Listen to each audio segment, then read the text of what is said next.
Hello everyone, welcome back to my YouTube channel. आज का जो वीडियो है ना वो इतना इतना इतना इम्पोर्टेंट है ना कि पूछूं नहीं। आज का जो वीडियो है ना वो मतलब कि 2025 की तैयारी करने वाले बच्चों के लिए बहुत ज़्यादा इम्पोर्टेंट है। मुझे काफ़ी सारे मैसेजेस वगैरह आ रहे थे कि दीदी अब मतलब ऐसी सिचुएशन आ गई है कि हम पूरा दिन भर पढ़ते हैं लेकिन हमसे फिर भी वो मतलब हमें वो सेटिस्फेक्शन नहीं मिलता कि हाँ हमने आज पूरा दिन भर पढ़ा है। मतलब हम पूरा दिन भर वेस्ट भी नहीं कर रहे हैं, हम पढ़ रहे हैं लेकिन फिर भी मतलब डीबीबी में जो क्वेश्चन है वो हमसे नहीं हो रहे हैं या फिर वो प्रोडक्टिविटी या वो कैसी जो नहीं वो नहीं आ रही है, इफेक्टिवनेस बिल्कुल नहीं आ रही है। तो उसी के लिए ये वीडियो है और ये वीडियो देखने के बाद आपको मतलब मैं ऐसी आशा करती हूँ कि आपका जो पूरा दिन इतना जो ऐसा लग रहा है ना आपको, तो उसमें काफ़ी बदलाव आएंगे। और वीडियो को लास्ट तक ज़रूर देखना। और मेरा ये पहला वीडियो होगा जिसमें मैं आपको बोल रही हूँ कि चैनल को सब्सक्राइब कर देना। अगर वीडियो अच्छा लगे तो लाइक ज़रूर करना। तो चलिए हम जल्दी से जल्दी वीडियो को स्टार्ट करते हैं और हम आ जाते हैं हमारी स्क्रीन के ऊपर ही। तो चलिए हम अपनी वीडियो को ना जल्दी से जल्दी स्टार्ट करते हैं। और इस वीडियो में हम यही देखेंगे कि हमारा जो आईटी में टाइम टेबल है हमारे नीट 2025 एग्ज़ाम के लिए वो क्या है।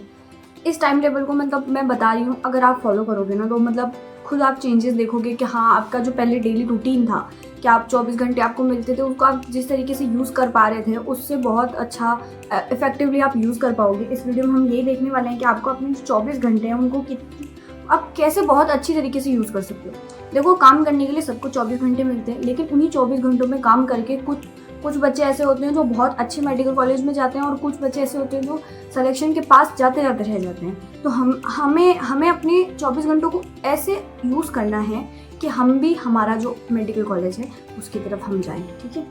तो इस वीडियो में मतलब पहले मैं फर्स्ट में आपको यही बता दूं कि अगर आप कंसिस्टेंट नहीं रह सकते इस प्लान को लेकर कि हाँ भाई जो भी मैं ये प्लान बता रही हूँ उसको लेकर आप कंसिस्टेंट नहीं रह सकते तो मतलब वीडियो देखने का कोई मतलब नहीं है। ये वीडियो में जो भी पूरा जो अल्टीमेट टाइम टेबल जो मैं बता रही हूँ इस टाइम टेबल को लेकर आपको बहुत कंसिस्टेंट रहना पड़ेगा, रोज़ इसके ऊपर काम करना पड़ेगा और टाइम मैनेज करके चलना पड़ेगा। आपको पता होना चाहिए कि आपका दिन का एक एक सेकंड कौन सी जगह पे कहाँ यूटिलाइज हो रहा है, ठीक है। ये चीज़ें आपको अपने दिमाग में ज़रूर रखनी है, ठीक है। इसमें हम 4 बेसिक पिलर्स के ऊपर बात करेंगे। ये 4 बेसिक आपके पिलर हैं जिससे आपको पता चलेगा कि आपका टाइम टेबल एक्चुअल में है क्या। फर्स्ट पिलर है कि आपको ना अपनी जो स्टडी जो आपको करनी है आपको स्लॉट में स्टडी करनी है। आपको ऐसा नहीं है कि मतलब रैंडमली बैठ गए, आपको पता होना चाहिए कि ये स्लॉट है और इसमें मेरे को ये सब्जेक्ट पढ़नी है। और आपका जो है ना एक जो स्टडी सेशन है वो कम से कम 3 घंटे का ज़रूर होना चाहिए, उसकी मिनिमम लेंथ, ठीक है। और अगर आपका यूँ है ना कि आप ना 1 घंटे ही बैठ पाते हो या 2 घंटे बैठ पाते हो तो इसको धीरे धीरे इंक्रीज़ करो। एकदम से मतलब यूँ नहीं होगा कि एकदम से 3 घंटे बैठ गए आप पढ़ने के लिए, ऐसा नहीं होगा। ग्रेजुअली इंक्रीज़ करो इस स्लॉट को। अगर आप मतलब 2 घंटे बैठते हो तो 2.25 बैठो, कोशिश करो 2.5 घंटे बैठने करो, 2.25 घंटे, ऐसे करते करते 3 घंटे पे जाओ। और उसके बाद में आपको खुद लगेगा मतलब अगर ऐसा होता है ना कि पढ़ने में बहुत मज़ा आ रहा है कि हाँ क्वेश्चन अच्छे से सॉल्व हो रहा है तो 3 घंटे के 4 घंटे कर लो, 5 घंटे कर लो यार, तुम कर सकते हो आराम से, ठीक है। लेकिन कभी कभी ऐसा होना कि पढ़ते पढ़ते ऐसा लगे कि मतलब 3 घंटे के स्लॉट में कुछ याद ही नहीं हो रहा है, कुछ आप मेमोराइज कर ही नहीं पा रहे हो, तो उसमें आपको क्या करना है, take a break, take a kit care. पता नहीं ऐसे मेरे को दिमाग में आ गया था तो मैंने बना दी थी। और ये जो ब्रेक लेना है ना आपको, वो ब्रेक ऐसा है कि 5 मिनट का, 15 मिनट, दोनों में से कैसा भी ले सकते हो। जैसे 2 स्लॉट के बीच का जो टाइम है ना वो 5 मिनट का ही ब्रेक लो उसमें। और बस आपको एक चीज़ बहुत ज़्यादा ध्यान रखनी है कि ब्रेक के टाइम पे आपको मोबाइल बिल्कुल भी यूज़ नहीं करना है, सोशल मीडिया बिल्कुल यूज़ नहीं करनी है। क्योंकि देखो जब तुम पढ़ाई कर रहे हो ना तब तुम्हारा ब्रेन पूरा इंगेज है कि हाँ मेरे को याद करनी है सारी चीज़ें। लेकिन अगर तुम अपना ब्रेक जब लोगे ना तो अपने दिमाग को शांत करना है, ठीक है। दिमाग को शांत करने के लिए ताकि हम अपना नेक्स्ट जो हमारा स्टडी सेशन है, नेक्स्ट जो स्टडी स्लॉट है वो अच्छे से कर पाएँ, उसके लिए आपको ब्रेक लेना पड़ेगा। तो अगर आप सोशल मीडिया उसको यूज़ करोगे तो ब्रेन को ब्रेक का टाइम ही नहीं मिलेगा। आपको वो चीज़ नहीं करनी है, आपको ब्रेक देना है आपके दिमाग को, ठीक है। इसके बाद में हमारा जो सेकंड पिलर है उसके ऊपर अगर हम आए तो सेकंड पिलर यही है हमारा, जो हमारा सेकंड पिलर है वो है कि आपका जो पूरा दिन है आपको जो वो पूरा दिन जो आपको स्टार्ट करना है वो आपको करना है आपकी सबसे मतलब आपको जो बुरी लगती है ना सब्जेक्ट उससे करना है। मतलब सुबह सुबह ऐसा होता है ना, आपका जो दिमाग होता है ना उसकी पावर ऐसी होती है कि वो सारी चीज़ गेन करने की वो कोशिश कर रहा होता है, मतलब गेनिंग पावर बहुत अच्छी होती है। मतलब कुछ बच्चे ऐसे होंगे जो नॉकटर्नल होंगे, मतलब रात को पढ़ते होंगे, लेकिन फिर भी अगर जो बच्चे हैं मतलब मोस्टली तो कोशिश ऐसे किया करो कि यार सुबह पढ़ो। वैसे सबका अलग अलग होता है, कोई रात को पढ़ता है, कोई दिन में, कोई ऐसा नहीं है कि तुम्हारे को कब पढ़ना है, जब तुम्हारा मन करे तब पढ़ो। लेकिन मोस्टली जो लोग होते हैं जो सुबह पढ़ते हैं, मैं उन्हीं से ज़्यादा रिलेट कर पाऊंगी क्योंकि मैं भी सुबह पढ़ती थी। तो सुबह सुबह ऐसा होता है जब आप सो के उठे हो ना, तो मतलब दिमाग ऐसा है कि हर चीज़ गेन करने की उसमें रहता है, तो उसी से आपको बहुत फ़ायदा मिलेगा। और उस टाइम आपको वही सब्जेक्ट पढ़नी है जिसमें आप मतलब थोड़े वीक हो, जिसकी क्वेश्चन नहीं बनते हैं, जो आपको बहुत गंदी सी सब्जेक्ट लगती है, ठीक है। अब एक सब्जेक्ट हमने चूज़ कर ली, अब उस सब्जेक्ट को पढ़ने का सही तरीका क्या है। आपको एक सब्जेक्ट है तो उसको, जैसे मान लो मैंने मेरे केस में केमिस्ट्री मैंने चूज़ की, तो मैं केमिस्ट्री को पढ़ूंगी कैसे। सबसे पहले तो आपने चूज़ कर लिया कि मेरे को सब्जेक्ट कौन सी पढ़नी है। मैंने मान लो केमिस्ट्री पढ़ा, ठीक है, मैं केमिस्ट्री पढ़ रही हूँ। उसके बाद में आपने क्या किया, चैप्टर सेलेक्ट करना है आपको कि हाँ मुझे ये सब्जेक्ट मेरे को पढ़नी है सुबह और मेरे को ये चैप्टर पढ़ना है। अब वो चैप्टर को आपको क्या करना है, कैटेगराइज करना है। कैटेगराइज कैसे करना है कि अगर आपको बहुत अच्छे से आता है चैप्टर, जैसे मान लो हाइड्रोकार्बन चैप्टर है केमिस्ट्री में, ऑर्गेनिक केमिस्ट्री का, तो वो मुझे बहुत अच्छी तरीके से आता है, तो मुझे उसमें लेक्चर की तो कोई नीड है ही नहीं। लेकिन अगर मुझे वो चैप्टर अच्छे से नहीं आता है, मेरे को कॉन्सेप्ट बिल्ड नहीं है, तो मुझे क्या है, मुझे लेक्चर लेने पड़ेंगे। ये किसके लिए करने पड़ेंगे, कॉन्सेप्ट बनाने के लिए, ठीक है। कॉन्सेप्ट बनाने के लिए आपको क्या करना पड़ेगा, लेक्चर देखना पड़ेगा। लेकिन अगर आपको है कि मेरे कॉन्सेप्ट बने हुए हैं, मेरे को इतना ज़्यादा कुछ है नहीं, बस जस्ट एक बार रिविजन करना है, तो आपको क्या है, लेक्चर की कोई नीड नहीं है। लेकिन फिर भी मैं ऐसा बोलूँगी कि वन शॉट वीडियो जो होते हैं ना, मतलब उस चैप्टर, जैसे हाइड्रोकार्बन चैप्टर है तो उसका वन शॉट वीडियो एक बार ज़रूर देख लेना, क्योंकि मतलब उससे क्या होगा कि आपको एक अप्रोच मिल जाएगी चैप्टर से रिलेटेड कि हाँ इस चैप्टर में इतनी सारी चीज़ें हैं तो मुझे यही पढ़नी है, ठीक है। तो अब इसके बाद में आपने चैप्टर देख लिया, आपने चैप्टर को पूरा बहुत अच्छी तरीके से पढ़ लिया। अब क्या है, अब बारी आई हमारी क्वेश्चन प्रैक्टिस की। अब हमारे को क्वेश्चन करने हैं। अब क्वेश्चन प्रैक्टिस जो है वो कहाँ से करनी है, सबसे पहले तो आपको कहाँ से स्टार्ट करना है, पीवाईक्यू। पीवाईक्यू तो इतने मस्ट है कि मतलब पूछो नहीं, पीवाईक्यू करना कंपलसरी ही है।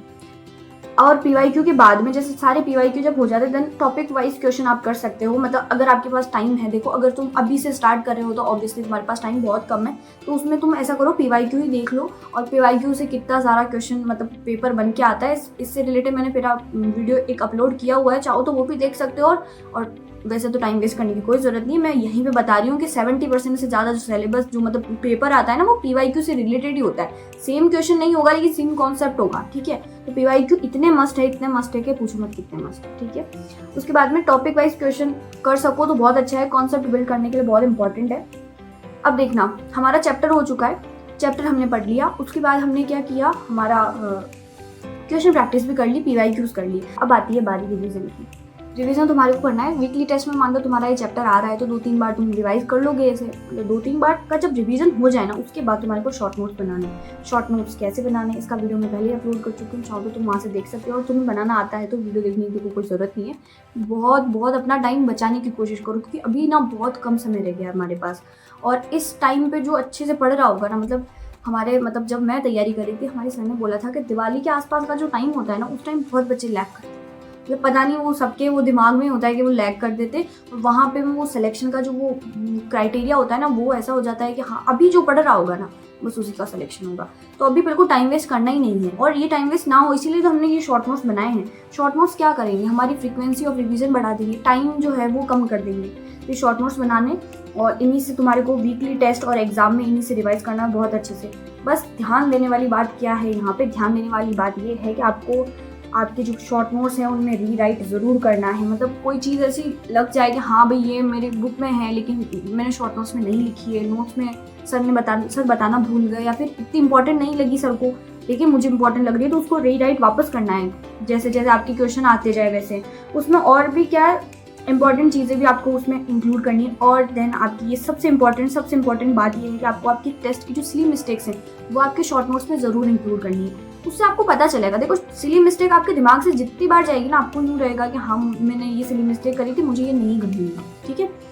देन अब आती है हमारा जो तीसरी जो चीज़ है, तीसरा जो हमारा बेसिक पिलर है कि हमारे इस अल्टीमेट टाइम टेबल का तीसरा बेसिक पिलर है, वो है कि जब ये हम पूरे 24 घंटे का प्लान देख रहे हैं, ठीक है। 24 घंटे के प्लान में हमने हमारी जो तीनों सब्जेक्ट है बायोलॉजी, फिजिक्स और केमिस्ट्री ऐसे ही निपटानी है, और वो पूरा जब पूरा हमारा हो जाए तब रात को एक रिवीजन रूल रखना है 1 आवर का। ये पूरे दिन का रिवीजन प्लान होगा। मतलब रात को सोने से पहले आपको 1 घंटा मिनिमम निकालना है। और कभी कभी ऐसा होता है कि हाँ बहुत हेक्टिक हो गया आज का, मतलब मैंने 2-3 लेक्चर साथ में लिए, बहुत सारा कुछ पढ़ा, तो आपको क्या करना है, आपको 2 घंटे भी आप निकाल सकते हो। तो उसमें आप क्या करोगे, जस्ट फ्लिप पेपर रूल। ये मतलब बहुत अच्छा रूल है, मैंने खुद ने अपनाया था। इससे क्या होता है, पूरा दिन में जो आपने सारा कुछ काम किया ना, वो सारा आपको मतलब देख लेना, आपका नोट्स जो आपने बनाए वो सारे देख लेना। और क्वेश्चन प्रैक्टिस करते टाइम आपने जो भी वो स्टार मार्क या जो नहीं हुए उस पर गोले लगाए थे, वो सारे क्वेश्चन आपको एक बार देख लेना, उसके सॉल्यूशन। ऐसे लिखने की कोई जरूरत नहीं क्योंकि आपने सॉल्व कर लिया, लेकिन आपको जस्ट उनको देखने की वो जरूरत है कि हाँ मैंने ये किया था। पूरे दिन की समरी आपके लास्ट की, मतलब सोने से पहले 1 घंटे पहले, 2 घंटे पहले अगर आप कर लोगे ना, तो मतलब हाँ आपको लगेगा कि हाँ मेरे 24 घंटे कहाँ गए सारे। मतलब हर एक सेकंड का आपके पास हिसाब होना चाहिए कि मेरा जो टाइम है वो कहाँ जा रहा है। देन सबसे वो जो लास्ट पॉइंट है हमारा, last but not the least, 6 घंटे की मिनिमम जो स्लीप होती है वो बहुत बहुत इंपॉर्टेंट है। ऐसा नहीं है कि मैं 2 दिन बिना सोए रह सकता हूँ। यार ह्यूमन ब्रेन है, उसको रेस्ट की ज़रूरत होती है, तो सोना बहुत ज़रूरी है। देखो सोना इतना इंपॉर्टेंट क्यों है, सोना मतलब स्लीप को सोना बोला जाता है। सोना क्या होता है, गोल्ड होता है इंग्लिश में, और गोल्ड इतना इंपॉर्टेंट होता है, इस वजह से सोना भी बहुत इंपॉर्टेंट है। और जस्ट है कि सोने से पहले जो मैंने बताया था ना, आज का जो पूरा दिन गया उसका पूरा रिवीजन किया आपने पूरा, कि हाँ भाई मुझे क्या क्या क्या किया।